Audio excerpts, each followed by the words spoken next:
नमस्कार दोस्तों, जय हिंद जय भारत। मैं हूं CL Saini, CDRK Saini BEd classes में आप सभी का हार्दिक स्वागत है, अभिनंदन है। दोस्तों, हमारे इस चैनल के माध्यम से पाठ योजना निर्माण कार्यक्रम चलाया जा रहा है। इस पाठ योजना निर्माण कार्यक्रम के अंतर्गत आप द्वारा हमारे इस हेल्पलाइन नंबर पर जो भी पाठ योजना के टॉपिक सेंड किए जाते हैं, हम उन्हें आपसे बातचीत करने के बाद ऑनलाइन समझाने का प्रयास करते हैं। दोस्तों, आज की लाइव क्लास के अंतर्गत हम इतिहास पाठ योजना क्रमांक 34 के अंतर्गत गुरु नानक देव जी, इस मुख्य प्रकरण पर आपको एक लेसन निर्माण करना बताएंगे कि दोस्तों आप गुरु नानक देव जी पर किस तरह प्रस्तावना के प्रश्न, किस तरह के विकासात्मक प्रश्न, किस तरह छात्र अध्यापक छात्र अध्यापिका कथन और किस तरह के बोध प्रश्न बनाएंगे। तो दोस्तों, आप सब बने रहे हमारे साथ, हमारे इस चैनल के साथ। दोस्तों, यहाँ पर जब हम इतिहास पाठ योजना का निर्माण करते हैं तो सबसे पहले हम श्यामपट्ट पूर्ति का निर्माण करते हैं। श्यामपट्ट पूर्ति के अंतर्गत हम विद्यालय का नाम, कक्षा, दिनांक, विषय, कालांश, कालांश का समय और बीच सेंटर में हमारे मुख्य प्रकरण का नाम लिखते हैं। मुख्य प्रकरण को अंडरलाइन करते हैं और इन्वर्टेड कोमाज में बंद करते हैं। दोस्तों, श्यामपट्ट पूर्ति के बाद हम यहाँ पर उद्देश्य, विशिष्टीकरण और अपेक्षित व्यवहारगत परिवर्तन का फॉर्मेट बनाते हैं। दोस्तों, यहाँ पर हम 6 उद्देश्य लेते हैं, जिनमें हमारा पहला उद्देश्य होता है ज्ञान। अब ज्ञान उद्देश्य से रिलेटेड 1 से 2 विशिष्टीकरण और 2 से 3 अपेक्षित व्यवहारगत परिवर्तन हमारे द्वारा हमारी दैनिक पाठ योजना डायरी में बनाए जाते हैं। इसी तरह दोस्तों, अवबोध उद्देश्य से रिलेटेड 1 से 2 विशिष्टीकरण और 2 से 3 अपेक्षित व्यवहारगत परिवर्तन हमारे द्वारा बनाए जाते हैं। इसी तरह दोस्तों, जो हमारा 3rd नंबर का उद्देश्य होता है ज्ञान उपयोग, इस उद्देश्य से रिलेटेड 1 से 2 विशिष्टीकरण और 2 से 3 ही अपेक्षित व्यवहारगत परिवर्तन हम अपनी दैनिक पाठ योजना डायरी में पाठ योजना निर्माण करते समय बनाते हैं। इसी तरह दोस्तों, कौशल उद्देश्य से रिलेटेड 1 से 2 विशिष्टीकरण और 2 से 3 अपेक्षित व्यवहारगत परिवर्तन हमारे द्वारा बनाए जाते हैं। इसी तरह दोस्तों, अभिरुचि उद्देश्य से रिलेटेड हम यहाँ पर 1 से 2 विशिष्टीकरण और 2 से 3 अपेक्षित व्यवहारगत परिवर्तन बनाते हैं। इसी तरह दोस्तों, अभिवृत्ति उद्देश्य से रिलेटेड 1 से 2 विशिष्टीकरण और 2 से 3 अपेक्षित व्यवहारगत परिवर्तन हमारे द्वारा लेसन निर्माण करते समय इस फॉर्मेट में बनाए जाते हैं। तो दोस्तों, आपको इस तरह उद्देश्य, विशिष्टीकरण और अपेक्षित व्यवहारगत परिवर्तन का फॉर्मेट बनाना है।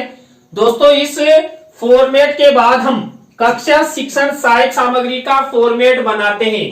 कक्षा शिक्षण सहायक सामग्री 2 प्रकार की होती है, सामान्य शिक्षण सहायक सामग्री और विशिष्ट शिक्षण सहायक सामग्री।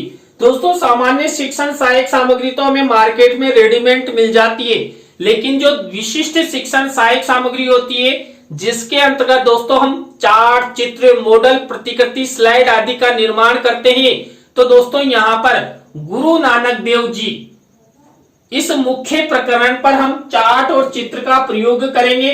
दोस्तों, कक्षा शिक्षण सहायक सामग्री के बाद हम पूर्व ज्ञान का कॉलम बनाते हैं। पूर्व ज्ञान के कॉलम के बाद हम शिक्षण बिंदु, टीचिंग पॉइंट का कॉलम बनाते हैं। दोस्तों, यहाँ पर हमारा मुख्य प्रकरण है गुरु नानक देव जी। अब दोस्तों, यहाँ पर गुरु नानक देव जी से ही रिलेटेड 3 टीचिंग पॉइंट लेकर यहाँ पर हम लेसन निर्माण करेंगे, लेसन प्रेजेंटेशन करेंगे। तो दोस्तों, यहाँ पर हमारा पहला टीचिंग पॉइंट रहेगा गुरु नानक देव जी का जीवन परिचय। दूसरा टीचिंग पॉइंट रहेगा हमारा गुरु नानक जन्मस्थली ननकाना साहिब। और 3rd नंबर का हमारा टीचिंग पॉइंट रहेगा गुरु पर्व का आयोजन। इस तरह हम ये तीनों टीचिंग पॉइंट प्रयोग में करेंगे। दोस्तों इसके बाद हम शिक्षण विधि परिविधि का कॉलम बना देते हैं। दोस्तों यहाँ पर हम प्रश्नोत्तर विधि और व्याख्यान विधि का हम अधिक से अधिक प्रयोग करते हैं। तो दोस्तों आपको यहाँ तक के फॉर्मेट इस तरह बनाने हैं। दोस्तों इस फॉर्मेट के बाद हमारा मुख्य लेसन प्लान शुरू होता है। दोस्तों हमारे मुख्य लेसन प्लान का पहला सोपान, पहला चरण, पहला शिक्षण बिंदु होता है प्रस्तावना। दोस्तों इस प्रस्तावना शिक्षण बिंदु के अंतर्गत हम 3 से 5 प्रस्तावना के प्रश्न बनाते हैं। अंतिम प्रश्न समस्यात्मक होता है, प्रश्नों में तारतम्यता होती है, जिग जैक होता है, उत्तरों से ही प्रश्न बनाए जाते हैं। और दोस्तों यहाँ पर ऐसे प्रश्न बनाए जाते हैं जिनका उत्तर छात्र छात्रा आसानी के साथ दे सके, सभी प्रश्न सरल हो, संक्षिप्त हो और बोध गम्यता लिए हुए हो। दोस्तों यहाँ पर जो हमारा मुख्य प्रकरण है गुरु नानक देव जी, इस मुख्य प्रकरण पर मैंने प्रस्तावना के प्रश्न कैसे बनाए। दोस्तों यहाँ पर हमारा पहला प्रश्न है उड़ने वाले कुछ पक्षियों के नाम बताइए। तो दोस्तों उड़ने वाले पक्षी होते हैं तोता, मैना, चिड़िया, कौवा, चील, गिद्ध आदि। अब दोस्तों जी हमें उत्तर मिला, इसी उत्तर से हमारा नेक्स्ट प्रश्न बनना चाहिए। तो बना हुआ है सोने की चिड़िया किस देश को कहा जाता था। तो उत्तर मिला भारत को। अब दोस्तों जी उत्तर मिला, इसी उत्तर से हमारा नेक्स्ट प्रश्न बनना चाहिए। तो बना हुआ है भारत में कौन कौन से धर्मों के लोग रहते हैं। तो भारत में हिंदू, मुस्लिम, सिख, ईसाई, बौद्ध, पारसी आदि धर्मों के लोग रहते हैं। अब दोस्तों इसी उत्तर से हमारा नेक्स्ट प्रश्न बनना चाहिए। तो बना हुआ है सिखों के प्रथम आदि गुरु कौन थे। तो गुरु नानक देव जी। अब दोस्तों ये उत्तर मिला, इसी से हमारा नेक्स्ट प्रश्न बनना चाहिए। तो बना हुआ है आप सब गुरु नानक देव जी के बारे में क्या क्या जानते हो। तो दोस्तों ये हमारा अंतिम प्रश्न समस्यात्मक हो गया है। अब दोस्तों मैंने आपको बताया था कि उत्तरों से ही प्रश्न बनाए जाते हैं, प्रश्नों में तारतम्यता होती है, जिग जैक होता है और यहाँ पर ऐसे प्रश्न बनाए जाते हैं जिनका उत्तर छात्र छात्रा आसानी से दे सके, छात्रों के पूर्व ज्ञान पर आधारित हो, सरल हो, संक्षिप्त हो। तो इन सब घटकों का यहाँ पर प्रयोग किया गया है। तो दोस्तों जब आप इतिहास पाठ योजना का निर्माण करें और गुरु नानक देव जी पर लेसन प्लान निर्मित करें तो इस तरह आपको प्रस्तावना निकालनी है। तो दोस्तों प्रस्तावना शिक्षण बिंदु के बाद हमारी सेकंड शिक्षण बिंदु आता है उद्देश्य कथन। दोस्तों यहाँ पर उद्देश्य कथन किया गया है, बच्चों आज हम सब गुरु नानक देव जी के जीवन परिचय, ननकाना साहिब तथा गुरु पर्व के आयोजन के बारे में विस्तार पूर्वक अध्ययन करेंगे। तो दोस्तों आप सब बने रहें हमारे साथ, हमारे इस चैनल के साथ। और दोस्तों यदि आप हमारे इस चैनल पर पहली बार आए हैं तो हमारे इस चैनल को सब्सक्राइब करें और पास ही बने बेल आइकन के बटन को जरूर दबावें। दोस्तों यदि आप यहाँ पर चित्र भी दिखाना चाहते हैं तो चित्र को शिक्षण सहायक सामग्री के कॉलम में इस तरह मिनीचर के रूप में लगाना है। तो दोस्तों ये प्रस्तावना, उद्देश्य कथन और हमारी 3rd नंबर की स्टेप आती है पाठ प्रस्तुतिकरण की। दोस्तों यहाँ पर जो पाठ प्रस्तुतिकरण की स्टेप होती है इसके अंतर्गत मैंने आपको बताया था कि हम 3 टीचिंग पॉइंट लेकर पाठ योजना का निर्माण करते हैं, लेसन प्रेजेंटेशन करते हैं। तो दोस्तों यहाँ पर हमारा पहला शिक्षण बिंदु रहेगा गुरु नानक देव जी का जीवन परिचय। अब दोस्तों यहाँ पर हम सबसे पहले क्या करेंगे, यहाँ पर सबसे पहले हम विकासात्मक प्रश्न बनाएंगे। तो दोस्तों इस फॉर्मेट में ये विकासात्मक प्रश्न उत्तर हमारे द्वारा बनाए गए हैं। अब दोस्तों ये विकासात्मक प्रश्नोत्तरों के बाद इसी टीचिंग पॉइंट से रिलेटेड हम क्या करेंगे, इसी टीचिंग पॉइंट से रिलेटेड छात्र अध्यापिका कथन करेंगे। तो दोस्तों गुरु नानक देव जी के जीवन परिचय से रिलेटेड ये छात्र अध्यापिका कथन हुआ। अब इसमें से कोई मुख्य शब्द, सेंटेंस या परिभाषा जिसको हम शामपट की सहायता से छात्र छात्राओं को समझाना चाहते हैं, ऐसे शब्दों, सेंटेंसों या परिभाषाओं को हमें यहाँ पर शामपट कार्य वाले कॉलम में इस तरह ब्लैक शीट का निर्माण करते हैं और सिल्वर कलर के पेन से लिख देते हैं। मैंने भी लिख दिया है। आपको भी इसी तरह लिखना है। अब दोस्तों इसी टीचिंग पॉइंट से रिलेटेड हमें चित्र दिखाना है छात्र छात्राओं को। तो यहाँ पर शिक्षण सहायक सामग्री के कॉलम में चित्र को मिनिएचर के रूप में लगाना होगा। देखिए मैंने भी यहाँ पर गुरु नानक देव जी का चित्र मिनिएचर के रूप में लगाया है। तो दोस्तों इस छात्र अध्यापिका कथन के बाद इसी टीचिंग पॉइंट से रिलेटेड हम क्या करेंगे, बोध प्रश्न बनाएंगे। तो दोस्तों यहाँ पर गुरु नानक देव जी का जीवन परिचय, इसी से रिलेटेड ये बोध प्रश्न उत्तर हमारे द्वारा बनाए जाते हैं। तो दोस्तों इस तरह हमारा पहला टीचिंग पॉइंट कंप्लीट हो चुका है। यहाँ पर हमने सबसे पहले क्या किया, यहाँ पर सबसे पहले दोस्तों हमने विकासात्मक प्रश्न बनाए, छात्र अध्यापिका कथन किया और बोध प्रश्न उत्तर बनाए। अब दोस्तों पहले टीचिंग पॉइंट के बाद आप सब दूसरे टीचिंग पॉइंट का इंतजार कर रहे हैं, मुझे पता है। तो दोस्तों आपका इंतजार, हमारे पास एक 2.5 लाख रुपए का पेन है, ये झट से सभी प्रशिक्षणार्थियों का इंतजार खत्म कर देता है। तो यहाँ पर दोस्तों आपका ये इंतजार खत्म हुआ। और दूसरा हमारा टीचिंग पॉइंट है गुरु नानक जन्मस्थली ननकाना साहिब। अब इसी टीचिंग पॉइंट से रिलेटेड दोस्तों हम क्या करेंगे, सबसे पहले विकासात्मक प्रश्न बनाएंगे। तो दोस्तों यहाँ पर ये विकासात्मक प्रश्न उत्तर हमारे द्वारा बनाए गए, आपको भी इस तरह विकासात्मक प्रश्न उत्तर बनाने हैं। अब इसी टीचिंग पॉइंट से रिलेटेड दोस्तों हम क्या करेंगे, छात्र अध्यापिका कथन। अब यहाँ पर दोस्तों गुरु नानक जन्मस्थली ननकाना साहिब से रिलेटेड ये छात्र अध्यापिका कथन हुआ।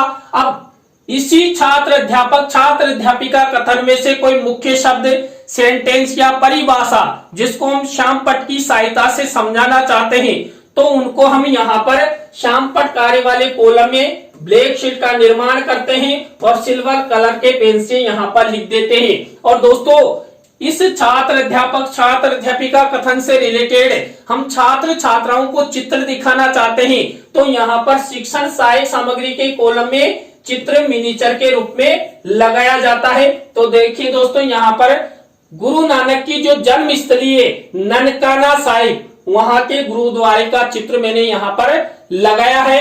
तो ये छात्र अध्यापिका कथन हुआ। अब इसी से रिलेटेड हम क्या करेंगे, बोध प्रश्न बनाएंगे। तो गुरु नानक जन्मस्थली ननकाना साहिब से रिलेटेड ये बोध प्रश्न उत्तर हमारे द्वारा बनाए गए हैं। तो दोस्तों इस तरह हमारे 2 टीचिंग पॉइंट कंप्लीट हो चुके हैं। और अब आप सब वही 3rd नंबर के टीचिंग पॉइंट का इंतजार कर रहे हैं, मुझे पता है। और आप सबको भी पता है कि आपका इंतजार ये 2.5 लाख रुपए का पेन ही खत्म कर सकता है। तो आपका इंतजार यहाँ पर खत्म हो रहा है। और ये रहा हमारा 3rd नंबर का टीचिंग पॉइंट, गुरु पर्व का आयोजन। अब यहाँ पर दोस्तों हम सबसे पहले क्या करेंगे, सबसे पहले हम विकासात्मक प्रश्न बनाएंगे। तो इस फॉर्मेट में देखिए हमने ये विकासात्मक प्रश्न उत्तर बना रखे हैं। अब दोस्तों इसी टीचिंग पॉइंट से रिलेटेड हम छात्र अध्यापिका कथन करेंगे। तो ये गुरु पर्व का आयोजन, इसी से रिलेटेड ये छात्र अध्यापिका कथन हुआ। मुख्य शब्द, सेंटेंस या परिभाषा को यहाँ पर श्यामपट्ट कार्य वाले कॉलम में यहाँ पर ब्लैक शीट का निर्माण करते हुए सिल्वर कलर के पेन से लिख देंगे। और इसी से रिलेटेड दोस्तों चित्र भी दिखाना चाहते हैं, तो हम यहाँ पर शिक्षण सहायक सामग्री के कॉलम में चित्र मिनिएचर के रूप में लगाते हैं।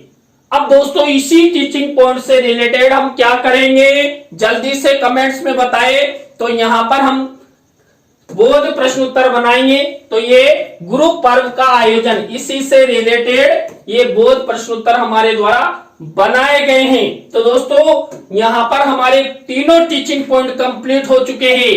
दोस्तों आप इतिहास विषय के किसी भी मुख्य प्रकरण को लेकर इस तरह 3 टीचिंग पॉइंट निर्माण करेंगे और सबसे पहले विकासात्मक प्रश्न बनाएंगे, छात्र अध्यापिका कथन करेंगे और बोध प्रश्न उत्तर बनाते हुए पाठ प्रस्तुतिकरण यानी कि लेसन प्रेजेंटेशन वाली स्टेप कंप्लीट करेंगे।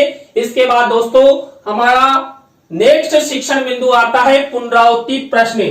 दोस्तों यहाँ पर पुनरावृत्ति प्रश्न उत्तर बनाए जाते हैं, जो हमने 3 टीचिंग पॉइंट लिए उसी में से। तो यहाँ पर इस तरह आपको एक पुनरावृत्ति प्रश्न उत्तर बनाने हैं। तो ये पुनरावृत्ति प्रश्नों की स्टेप कंप्लीट हो चुकी है। दोस्तों इस स्टेप के बाद हमारी नेक्स्ट स्टेप आती है मूल्यांकन प्रश्नों की। देखिए दोस्तों, ये मूल्यांकन प्रश्न भी हमारे द्वारा जो तीनों टीचिंग पॉइंट लिए गए थे उन्हीं के आधार पर बनाए जाते हैं। तो दोस्तों यहाँ पर हम 3 तरह के मूल्यांकन प्रश्न लेते हैं। सही विकल्प वाले यानी वस्तुनिष्ठ प्रश्न, रिक्त स्थानों से रिलेटेड, और लघुत्तरात्मक, अति लघुत्तरात्मक से रिलेटेड। अब दोस्तों यहाँ पर प्रत्येक प्रकार के प्रश्न में 2-2 प्रश्न लेते हुए इस तरह हम 6 प्रश्नों का निर्माण करते हैं।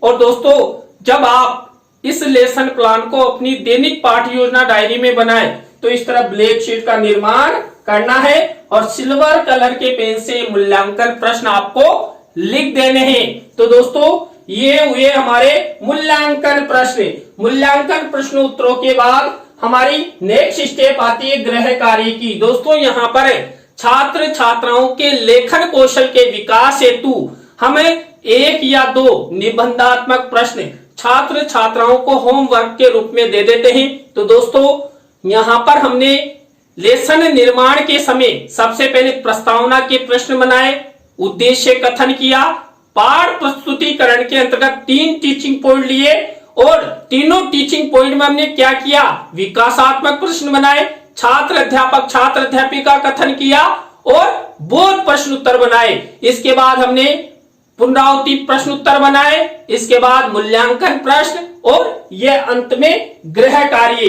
तो दोस्तों आज की लाइव क्लास के अंतर्गत हमने इतिहास पाठ योजना क्रमांक 34 के अंतर्गत गुरु नानक देव जी पर आपको लाइव क्लास के माध्यम से लेसन निर्माण करना बताया। दोस्तों आज की लाइव क्लास आपको कैसी लगी कमेंट्स में हमें जरूर बताएं। अच्छी लगी हो तो लाइक करें, कमेंट्स करें और अपने अपने फ्रेंडों को जरूर शेयर करें। आप सब इसी तरह हमारे चैनल का सपोर्ट बनाए रखेंगे तो हम भी आपके लिए कुछ न कुछ नया करने का प्रयास करेंगे। और आप द्वारा हमारे इस हेल्पलाइन नंबर पर जो भी पाठ योजना के टॉपिक हमें सेंड किए जाएंगे उन्हें हम शीघ्र से शीघ्र बनाने का प्रयास करेंगे। तो दोस्तों आज की लाइव क्लास में बस इतना ही। लाइव क्लास में आपसे फिर मिलेंगे CDRK सैनी बीएड क्लासेज में CL सैनी के साथ। जय हिंद, जय भारत, राम राम सा।